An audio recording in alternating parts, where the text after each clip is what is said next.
이 기본기라는 것은 더도 아니고 덜도 아니고 삶과 죽음의 문제일 수 있습니다. 작년 세월호 사건 때 그것이 증명되었죠. 아마 2014년이야말로 우리가 그 언제보다도 기본기, 원칙, 그런 얘기를 가장 많이 들었던 해였던 것 같아요. 특별히 4월 16일은 아마 우리들 대부분이 평생 잊기 힘든 날이 될 겁니다. 그날 이 세월호라는 그 배를 운항하는 사람들은 기본기 중에 기본기들을 전부 다 무시를 해버렸어요.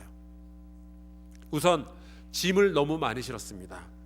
이 배에는 권고 적재량이라는 것이 있는데 그 3배에 달하는 거의 3,600톤의 짐을 실었어요. 여러분들 혹시 비치볼 같은 것을 물속에다 이렇게 손으로 눌러서 넣어보신 적이 있으십니까? 그러면은 이게 안정되질 않아요. 이게 어떻게든지 물 바깥으로 튀어나가려고 하죠. 배라는 것도 큰 무게로 이렇게 짓눌러 놓으면 밑에서 이렇게 뒤집어지려는 그러한 경향이 있습니다. 이거는 저도 알고 여러분들도 아는 기본 중에 기본인데 이 뱃사람들이 그 기본을 전부 무시해버렸어요. 또 짐을 많이 실었으면 차라리 잘 묶기라도 하면 좋잖아요.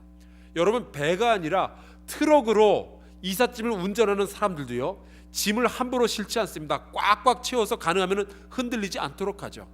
잘못하면 차도 뒤집어질 수가 있는데 하물며 배인데, 이 세월호에 실린 이 컨테이너들은 배의 적재 장치와 이 규격이 맞지 않는다라는 이유로 그냥 대충 밧줄로만 휘휘 감아놓고 그냥 말았습니다.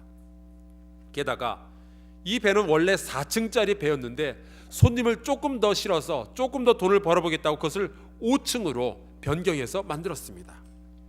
이 배는 아예 기본 자체가 갖춰져 있지 않던 배였어요. 배에만 문제가 있었던 것이 아닙니다. 이 배를 운항하는 직원들 역시 철저하게 인간적인 기본기를 무시해버렸어요. 수백 명의 생명을 책임지는 선원들이었지만 이들은 위험의 순간에 자기들만 탈출할 줄 알았지 다른 사람들의 생명에 대해서는 크게 신경을 쓰질 않았습니다. 이들은 위험의 순간에 어떻게 움직여야 되는지 기본적인 훈련도 받은 적이 없고 아주 경험도 적은 선원들이었어요. 이렇게 기본기가 되어 있지 않은 선원들이 지금 뒤집어져가는 이 배 안에서 불안에 떨고 있는 수백 명의 어린 학생들에게 전한 말은 이 한마디였습니다. 현재 위치에서 절대 이동하지 말고 대기해 주시기 바랍니다. 그리고 그것으로 모든 일들은 끝나버리고 말았어요. 이 구원파라는 이단 종파가 세월호라는 배를 가지고 얼마나 많은 돈을 벌었는지는 모르겠지만 기본기를 무시한 이 대가는 아주 참혹했습니다. 약 300명의 아름답고 싱싱한 생명들이 사라져버렸어요. 말이 300명이지 그 아이들의 부모님들은 어떻겠어요? 그 아이들의 친구들은 어떻겠어요? 살아있지만 산 것 같지 않은 고통의 삶을 평생을 살아야 할 겁니다. 이 일 때문에 우리 나라는 아예 위신이 땅으로 떨어졌고요, 나라 전체가 흔들거리지 않았어요? 제가 얼마 전에 광화문에 가봤는데 아직도 이 세월호의 일로 사람들이 분노를 멈추질 못하고 있습니다. 아직도 사람들이 데모를 하고 있었어요. 기본기라는 것은 평소에는 잘 드러나지 않습니다. 하지만 위기가 닥쳤을 때 기본기를 갖추었는가 그러지 아니하였는가는 자칫 잘못하면 생명의 유무를 판가름할 수 있는 그러한 자리에 들어가게 되는 거죠. 모름지기 우리 신앙인에게 있어서 가장 기본적인 것은 예배입니다. 왜냐하면 모든 신앙인은 하나님 앞에서의 신앙인이기 때문에 그래요. 하나님 앞에 서게 되면 신앙인과 하나님의 관계는 예배라는 것으로 연결되어지게 됩니다. 우리는 예배를 통해서 하나님을 만나게 되고 하나님은 예배를 통해서 우리 인간들에게 하나님의 복을 내려주시고 하나님의 말씀을 주시게 되는 거죠. 이 예배는 우리 모든 신앙인들에게 있어서 기본인데 예배가 무너졌을 때 평소에는 모를 수 있습니다. 예배를 잘 드리지 않더라도 우리의 가정생활은 그냥 무난할 수 있고요, 우리 직장에서도 그냥 그렇게 살아갈 수 있습니다. 그런데 그러다가 영적인 위기가 닥쳤을 때 예배의 기본기가 평소에 되어 있지 않은 사람은 모든 믿음이 순식간에 무너질 수 있어요. 지난 2년 동안 이 예배의 기본기에 대해서 몇 가지를 배웠는데 첫 번째는 제가 아마 첫 두 글자를 얘기하면 여러분이 아마 나머지 두 글자를 말씀하실 수 있을 것 같아요. 얼마나 기본기가 갖추어져 있는지 한번 제가 여쭤보겠습니다. 주일.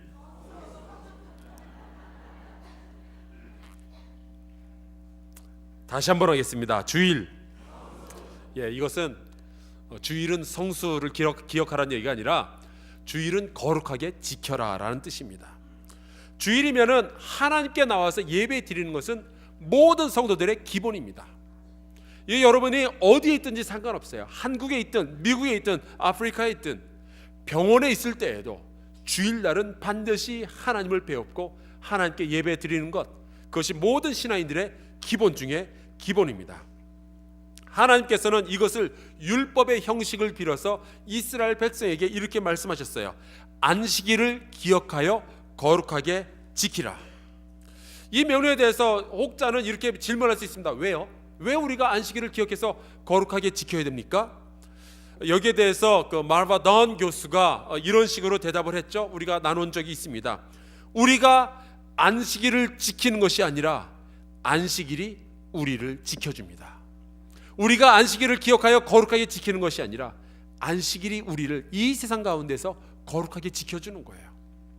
그래서 예수께서 이 말씀을 하신 겁니다. 우리 사람들이 안식일을 위하여 있는 것이 아니요 안식일이 사람을 위하여 있는 것이다. 예배는 이 죄악이 가득 찬 세상에서 살아가는 성도들이 세상의 세력, 그 죄의 세력으로부터 지킴을 받을 수 있는 가장 강력하고도 효과적인 방법입니다. 또 어떤 분들은 이렇게 이야기를 해요. 예배를 아무리 잘 드려도요 세상에서의 삶이 엉망이면 아무것도 아니지 않습니까? 그러니까 저는 예배보다는 삶이 더 중요하다라고 생각을 합니다. 글쎄요, 그렇게 말씀하시는 분들은 아마도 신령과 진정으로 드리는 참된 예배의 능력을 경험하지 못한 분일 확률이 높습니다. 예배에 와서 하나님을 배웠고 하나님의 임재하심을 경험을 했는데 어떻게 세상에 나가서 아무렇게나 살 수가 있어요? 불가능해요. 예배에 와서 하나님을 만났다면, 예배에 와서 하나님의 음성을 들었다면 우린 세상에서 아무렇게나 살 수 없어요. 그래서 예배가 중요한 거죠. 그래서 예배가 모든 성도들의 기본이 되는 것입니다. 삶이 변화되려면 예배부터 변해야 됩니다. 또 우리는 종종 감동이 있는 예배라는 표현을 씁니다. 오늘 이 감동이 있는 예배에 대해서 조금 더 깊게 나눌 텐데요. 여러분, 우리는 찬양을 들으면서 혹은 대표 기도자의 기도를 들으면서 또는 목사의 설교를 들으면서 좀 이렇게 감동이 있으면 좋겠다, 우리는 그것을 살짝 바꿔서 은혜 받으면 좋겠다라고 이야기를 해요. 감동이 있는 예배 너무나 좋죠. 그래서 교회 찬양대나 목사는 참 열심히 노력하고 준비를 합니다. 오늘 찬양대의 찬양이 정말 감동적이었는데 그냥 그렇게 하시는 거예요. 알았죠? 항상 그렇게 감동 있는 찬양을 하는 겁니다. 그런데 여러분, 이거 아십니까? 우리의 예배 가운데 정말로 감동받아야 할 분은 여러분이 아니에요. 저도 아니에요. 하나님 한 분이에요. 그분이 감동받으셔야 돼요. 여러분의 예배의 태도와 여러분이 하나님의 말씀을 듣기 위해서 귀를 쫑긋 세우는 그 모든 것들이 하나님께 감동이 돼야 돼요. 만약에 여러분의 모든 예배의 행위를 통해서 하나님께서 감동을 받으셨다면, 나 한 사람의 예배의 태도를 통해서 하나님께서 감동을 받으셨다면 그건 성공적인 예배인 거죠. 다른 모든 것 누구 하나 탓할 거 없습니다.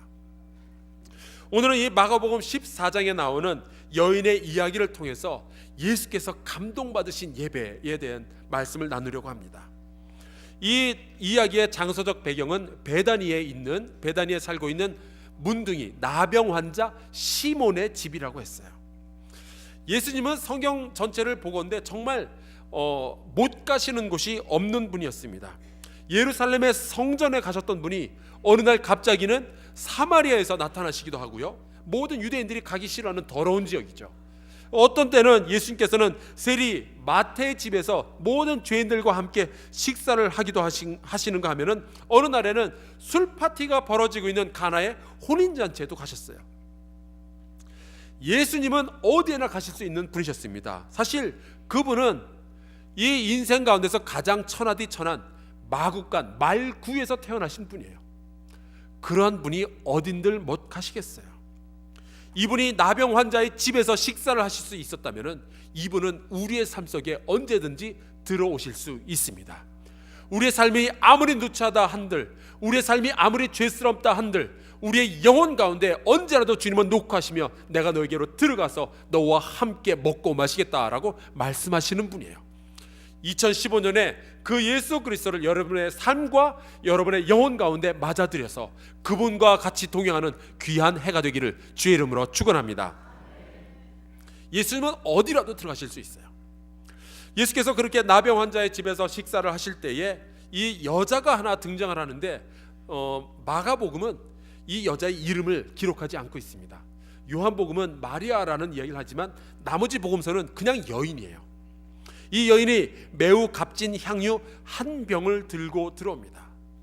저는 특별히 이 복음서들 가운데서 여인의 이름을 기록하지 않은 것, 예수님은 이 여자가 기억돼야 된다 그러면서도 이름을 굳이 쓰지 않은 것에 이유가 있다고 생각해요. 그것은 이 여자 대신에 우리의 이름이 언제라도 기록될 수 있기 때문에 그래요. 우리는 이 여인처럼 예배를 드려야 하는 거죠. 이 여인이 매우 값진 향유 하나를 들고 들어오는데 이 향유의 이름이 나드입니다. 제가 제 아내에게 종종은 아니고 가끔 향수를 하나씩 이게 선물을 해주는데, 그러다 보니까 향수 이름을 몇 개를 좀 배우게 되었어요. 에스테 라우더에서 나오는 뷰티풀, 듀운, 그다음에 샤넬에서 나오는 찬스, 그런 거 약간씩 이름을 알게 되었습니다. 그런데 여러분, 오늘 성경에 나오는 이 나드라는 향유는요, 그런 향수랑은 비교할 수가 없는 거예요. 이미 가격이 너무 차이가 나요. 향수도 싸진 않지만 이 나드라는 향유는요, 한 병에 300데나리온입니다. 한 데나리온은 노동자의 하루 품삯이에요. 요즘으로 치자면 한 10만 원 정도 되겠죠? 그러면은 300데나리온, 이 나드 향유는 한 병에 3천만 원인 거예요. 제가 1년을 벌어봤자 2병도 못 사요. 한 병 간신히 사는 거예요. 이 여자가 나드 향유가 든 옥합을 가지고 왔습니다. 옥합이란 말은 사실은 우리식 표현이고요. 헬라 말로는 알라바스트론, 그 향유를 넣는 주둥이가 긴, 때로는 도자기로 만들기도 하고요, 때로는 옥으로 깎아서 만들기도 하는 병입니다.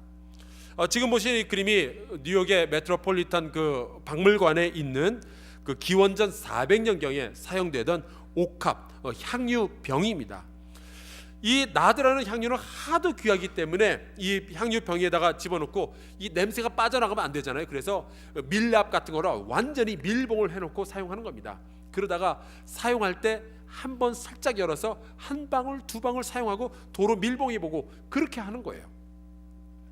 그런데 이 여자가 이 향유병을 들고 들어와서 뚜껑을 땄다고 되어 있지 않습니다. 병을 깨뜨렸다고 했어요.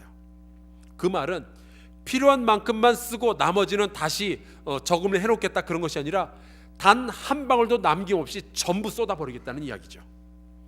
이 여인은 결심을 하고 들어왔어요.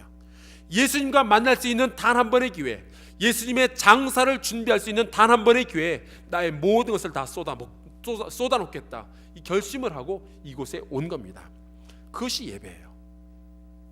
여러분이 이 예배의 장소에 왔을 때 또 다른 일들을 위해서 여러분들의 모든 것들을 이렇게 준비하고 이것은 나중에 써먹어야지, 그게 아니라 지금 이 자리에서 최선을 다한 예배를 하나님께 올려드려야 되는 거죠.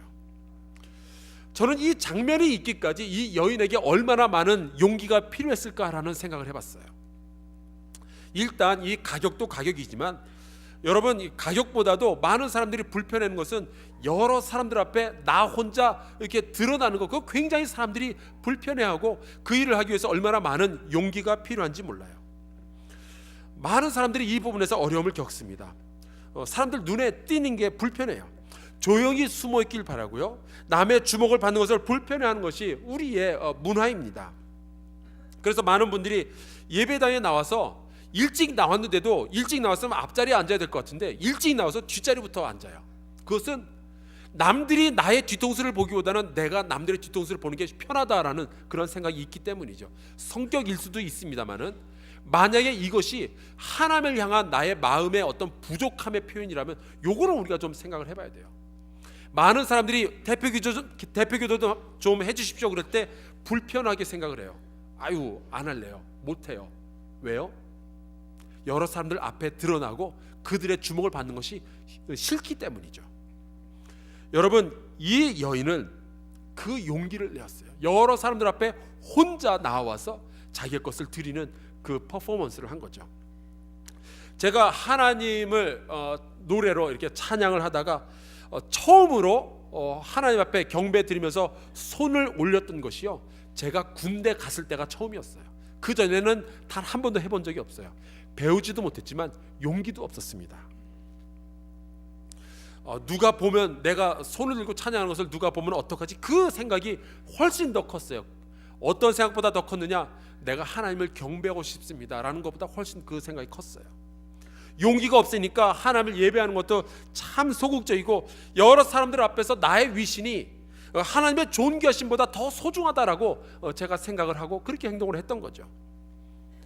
근데 여러분, 이 여인의 행동을 보십시오. 이 여인이 가지고 있는 이 용기가 모든 예배의 기본입니다. 우리가 용기가 없으면 이 자리에 나올 수도 없겠지만, 용기가 없으면 하나님을 진정으로 찬양할 수도 없어요. 우리는 남이 하는 것만큼만 하려고 그러죠. 그래야 튀지 않으니까. 찬양도 남이 부르는 것만큼만 하려고 그러고, 하나님께 드리는 헌금도 남이 하는 것만큼만 하려고 그러고, 더 나아가서 하나님을 찬양할 때 손을 들어서 찬양을 한다든지, 눈을 감는다든지, 혹은 여러 사람들 앞에서 춤을 춘다든지 하는 일체의 행위를 우린 굉장히 힘들어해요. 한국의 문화가 우리를 아마 그렇게 묶고 있기 때문인지도 모르겠습니다. 그렇다면 여러분, 이 여인을 보십시오. 2000년 전 이스라엘에서는요, 여인을 묶고 있는 이 문화의 끈은 훨씬 더 강력하고 훨씬 더 많이 이 여인을 묶고 있었을 거예요. 그런데 이 여인은 그런 것들 두려워하지 않았습니다. 혹시 남들이 자기 흉을 본다 할지라도 이 여인은 오직 예수 그리스도를 위해서 자기의 것을 드리려는 생각뿐이었어요. 이 용기가 사라지면은 영과 진리로 드리는 예배가 참 힘들어집니다. 그러나 이 여인에게 있어서는 자기의 체면보다는 예수 그리스도가 더 소중했어요. 그래서 용기를 내었고 자기의 옷값을 깨뜨려서 향유를 예수의 머리에 부은 거죠. 이 모든 것에 용기가 없이는 될 수가 없는 일이었습니다. 사랑하는 성도 여러분, 예배에 있어서 여러분 용기를 더 내시기를 주의 이름으로 축원합니다. 이따 이 설교를 마치고 나서요, 우리가 주님의 높고 위대하심을 이 찬양을 할 텐데요, 여러분 용기를 내어서 하나님을 찬양하고 싶은 그 마음을 여러분 표현하시기 바랍니다. 2015년에는 하나님께 대한 사랑의 고백에 더 용기를 내시길 바랍니다. 그분은 우리가 용기를 내어 하는 이 찬양을 받으실 만한 자격을 가지고 계신 분이에요. 그분이 우리를 대신해서 죽으셔서 우리가 구원받았다는 것을 감사하기가 이렇게 힘들어서 어찌 되겠어요? 그 용기를 가지고 이 여인이 자기의 옷값을 깨뜨려서 향유를 예수님의 머리에 붓습니다. 그런데 이 여인의 행위를 본 많은 사람들의 의견이 갈라졌어요. 두 가지입니다. 여기에 이제 어떤 사람들이라는 부류가 나오는데, 이들이 말해요. 마태복음에서는 이들이 제자들이다라고 이야기하고요, 누가복음에서는 이들이 바리새인이다라고 이야기를 했고요, 요한복음에서는 그가 가룟 유다라고 이야기를 합니다. 근데 오늘 우리가 읽은 이 마가복음에서는 이것 역시도 여인처럼 이름이 없어요. 그 어떤 사람들이라고만 되어 있습니다. 이 어떤 사람들은 이 여자가 향유를 낭비했다, 허비했다라고 평가를 했어요. 이들은 실용주의적인 입장에서 이 여인의 예배를 평가를 내린 겁니다. 제가 또 뭐 실용주의 그러니까 뭔가 어려운 얘기하는 것 같죠? 쉽게 얘기하면 이런 거예요. 모든 현상과 행위를 바라보면서 이 질문을 던지는 거예요. 그렇게 하면 밥이 나와 떡이 나와? 여기에 예스라고 대답을 하면은 이게 실용적인 거고요, 노라고 대답을 하면은 이건 아무것도 아닌 거예요. 필요 없는 거예요. 낭비예요. 우리는 이 낭비라는 단어를 굉장히 불편하게 생각을 합니다. 낭비 그러면 우리는 분노하게 돼요. 우리 사회는 낭비를 이제 배척하는 사회고 효율을 중시하는 사회입니다. 그래서 요즘은 차를 만들어도 연비라는 것이 얼마나 중요해졌는지 몰라요. 연료를 효율적으로 사용해서 낭비를 줄이고 조금 더 이렇게 실용적으로 살자, 그런 이야기죠.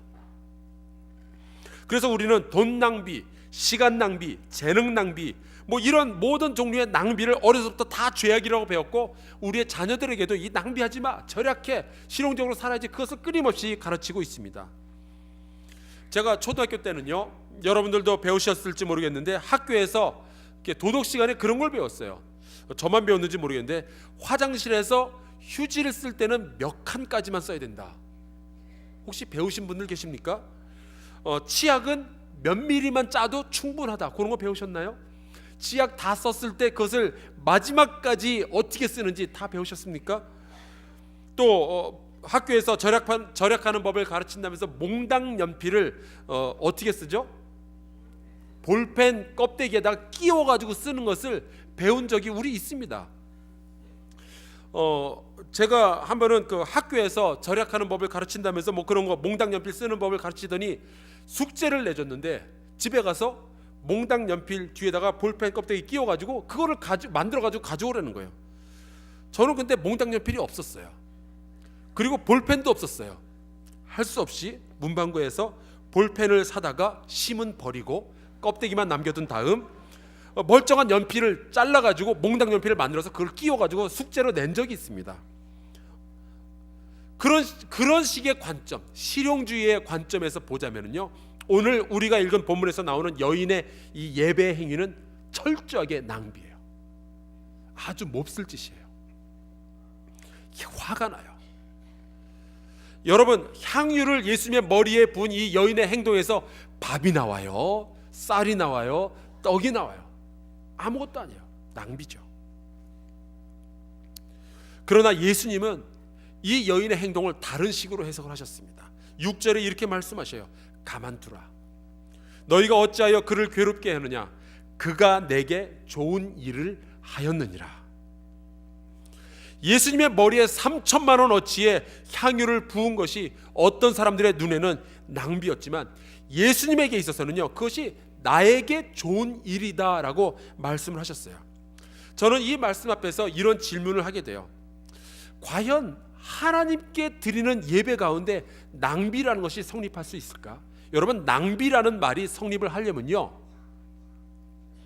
내가 얻고자 하는 것보다 너무나 많은 것을 지출했을 때 그게 낭비예요. 그러나 하나님 앞에서는요, 우리가 온 천하를 다 드린다 할지라도 그것이 낭비가 될 수가 없어요. 왜냐? 그분의 가치는 온 천하보다 소중하기 때문이죠. 하나님 앞에서는 낭비라는 것이 있을 수 없어요. 우리는 오직 하나님 앞에 최선만 드릴 수 있지 낭비는 할 수 없는 거죠. 만약에 남들이 굳이 그것을 낭비라고 한다면 그것은 거룩한 낭비이고 아름다운 낭비예요. 이 낭비에도 미학이 있어요. 이 예배를 위해서 우리 교회에서 준비하는 과정을 제가 한번 돌이켜 보았습니다. 예배 한번 드리기 위해서 우리가 얼마나 많은 정성을 쏟고 있는지 몰라요. 우리 찬양대만 해도 그래요. 우리가 구할 수 있는 최고의 실력을 갖춘 음악가들이 여기 이렇게 포진되어 있습니다. 솔직히 말씀드리자면은 우리 반주자, 지휘자도 또 여기 그 반주하는 분들, 지휘자들, 그리고 요 사이사이에 성악을 전공하는 분들이 숨어 있어요. 여러분들 알고 계셨어요? 예, 알고 계셨군요. 그분들에게 우리가 충분치는 않지만 작게라도 우리가 사례를 하고 있습니다. 그리고 그들의 도움을 통해서 우리는 정말 아름답고 정말 힘찬 찬양을 우리가 듣고 하나님께 영광이 되고 우리에게는 감동이 되는 거예요. 그런데 가끔 어떤 실용주의적인 생각을 가지신 분들이 그래요. 아유, 음악의 완성에 쓰는 돈을 아껴서 차라리 이웃을 도웁시다. 그리고 그걸 더 하나님께서 기뻐하시지 않겠느냐, 그런 이야기를 해요. 또 예배당을 아름답게 꾸미는 것에 대해서 실용주의적인 노선을 가진 분들은 이야기를 해요. 굳이 뭐하러 꽃꽂이를 합니까? 이거 며칠 있으면 시들어져서 또 버릴 텐데 이런 거 안 하고 차라리 여기에 들어갈 돈을 모았다가 불우한 이웃을 돕는 것이 훨씬 더 좋지 않겠습니까? 여러분들 어떻게 생각하세요?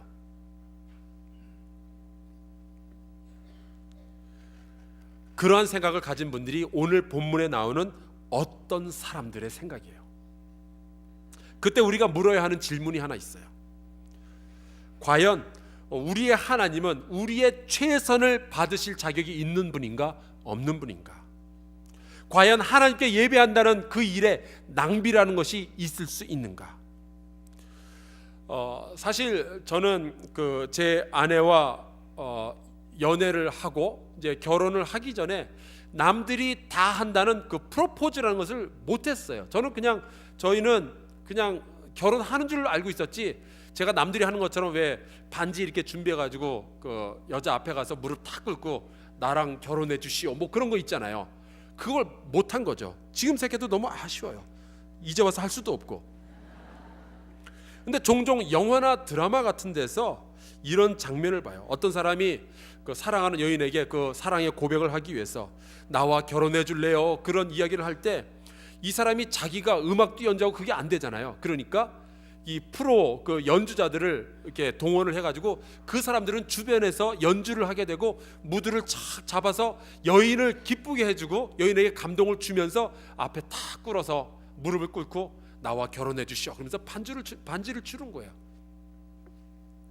여러분, 이게 낭비예요? 아까 2부 예배 때 눈치 없는 분이 낭비라고 그랬어요.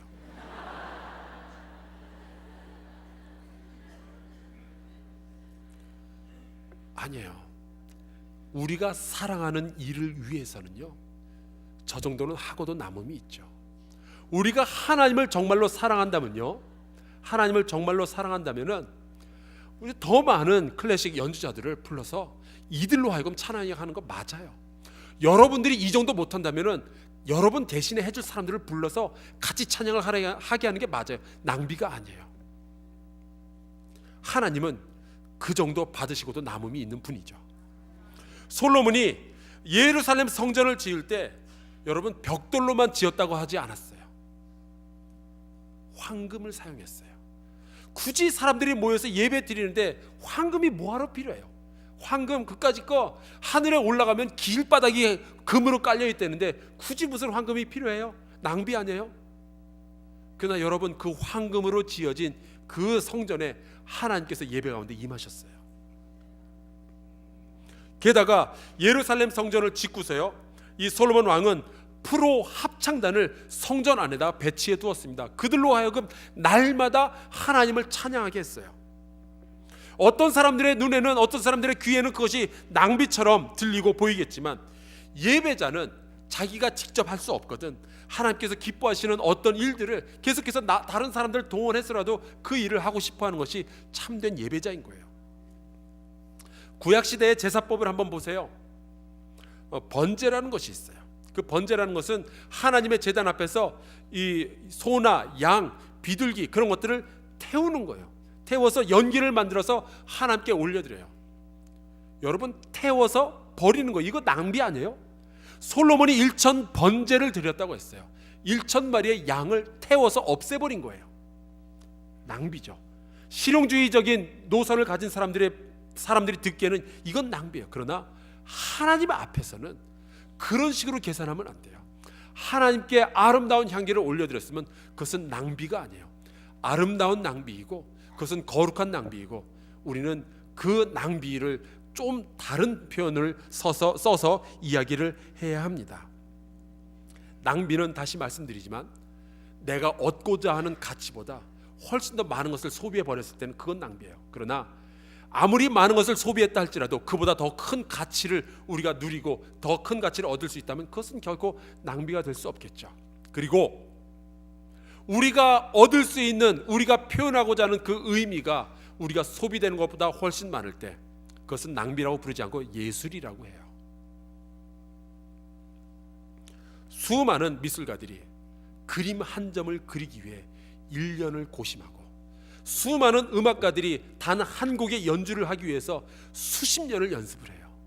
낭비 아니에요? 그러나 그것 때문에 얻어지는 가치가 훨씬 크기 때문에 낭비라고 부르지 않고 예술이라고 하는 거죠. 이 여인의 행동은 어떤 사람들의 눈에서는 낭비로 보였습니다. 그러나 이 낭비에는 아름다움이 있어요. 여기에서 예술이 시작됐어요. 저는 러시아의 문학가 톨스토이를 자그마치 초등학교 4학년 때 읽기를 시작했습니다. 놀랍죠? 근데 제가 뭐 부활이라든지 전쟁과 평화 뭐 그런 작품을 읽은 게 아니라 톨스토이 어린이 문학 전집이라는 게 있었어요. 톨스토이가 어린이들을 위해서 짧은 글들을 굉장히 많이 지었는데 그것들을 제가 읽었습니다. 근데 톨스토이는 그저 글을 쓰는 문학가나 아니면 그 문학가가 아니라 하나님을 진정으로 만났던 신앙인이었고, 이 사람은 한편으로는 신학자이기도 했습니다. 이 사람이 썼던 글들 가운데 우리가 잘 알려지지 않고 우리가 잘 읽지 않은 작품이 있는데, 그 중에 하나가 What is art? 예술이란 무엇인가로 우리나라 말로 이제 번역이 된 책이 있어요. 저는 이것을 40살이 넘어서 영어로 번역된 것을 제가 본 적이 있습니다. 제가 읽고 나서 너무 재미가 없어서 두 번 다시는 이 책을 읽지 않겠거니 생각을 했는데, 제가 이 설교를 준비하면서 다시 한번 이 톨스토이의 글들을 기억을 하게 됐어요. 이 책에서는 예술을 이렇게 설명을 합니다. 예술이란 자기가 경험한 느낌을 상징적으로 표현해서 다른 사람들로 하여금 그 느낌에 감염, 아주 특이한 표현을 썼죠. 감염되어 이를 경험하도록 하는 인간의 작업이다. 오늘 본문에 나오는 이 여성이 한 일을 보세요. 자기가 예수 그리스도를 향한 그 느낌이 있었어요. 감정이 있었어요. 사랑이 있었어요. 그분을 경배하고 싶었어요. 그분의 장사를 준비하고 싶었어요. 그래서 그것을 나드 향유라는 모든 것을 다 쏟아 부어서 하는 행위 예술을 통하여서 이 예수 그리스도의 그 동감을 끌어낸 거예요. 하나님이 감동받으시는 예배는 여기에서 시작이 되는 겁니다. 다른 모든 사람들은 이해를 하지 못했어요. 그러나 예수님은 예술가의 심정을 가지고 계셨던 분인 것 같아요. 그분은 이 여인의 행위를 바로 눈치를 챘습니다. 그래서 그 여인을 두둔하고 그 여인이 행한 이 일이 온 세계에 전파되고 기억될 것이다 라고 말씀을 하신 거죠. 우리가 주일에 예배드리게 나오는 이 시간은 어떻게 생각하면 낭비예요. 이 시간에 우리는 더 생산적인 일을 할 수가 있어요. 혹시 여러분들 그런 얘기 들어보셨습니까? 주일날 차라리 공부를 해라. 많은 학생들이 그런 이야기를 들어요. 그 이야기는 차라리 생산적인 공부를 하지 예배드리는 것은 낭비다라는 이야기죠. 우리 많은 사람들이 가족과 차라리 시간을 보내고 차라리 그 시간에 일을 하거나 장사를 하거나 그 시간에 운동을 하는 것이 좋지 왜 예배를 드리냐, 그 시간 낭비 아니냐라는 이야기를 해요. 그러나 우리는 지금 이 시간을 들여 하나님께 경배를 합니다. 낭비라면 이것은 아름다운 낭비이고, 낭비가 아니라면 이것은 예술이에요. 우리 모든 사람들은 예술가의 심장을 가지고 하나님께 우리의 가장 아름다운 것들을 드리기 원하는 거죠. 우리가 다 할 수 없으니까 정말 아름다운 성가대의 찬양을 통해서 우리가 하나님께 또 영광을 올려드리는 거예요. 하나님께서 이 일을 기뻐하십니다. 바로 이것이 영적인 예술이고, 이 예배를 통해서 하나님은 우리의 사랑의 느낌에 감염되시며 감동을 받으시고 우리와 동행하여 주시는 거예요. 하나님께 예배를 드리기 위하여 최선을 다하는 저와 여러분이 될 수 있기를 주의 이름으로 축원합니다. 비록 세상이 그것을 낭비라고 부를지라도 예술가의 심장을 가지고 우리의 시간과 우리의 정열을 바쳐서 하나님을 예배합시다. 아름다움과 거룩함과 의미가 우리의 비용을 초과할 때 그것은 낭비가 아니라 예배고, 그것이 바로 예술이 되는 거예요. 2015년 우리 모두 예배에 최선을 다하며 두려움 없이 하나님께 우리의 모든 것을 쏟아 붓기를 주 예수 그리스도의 이름으로 축원합니다.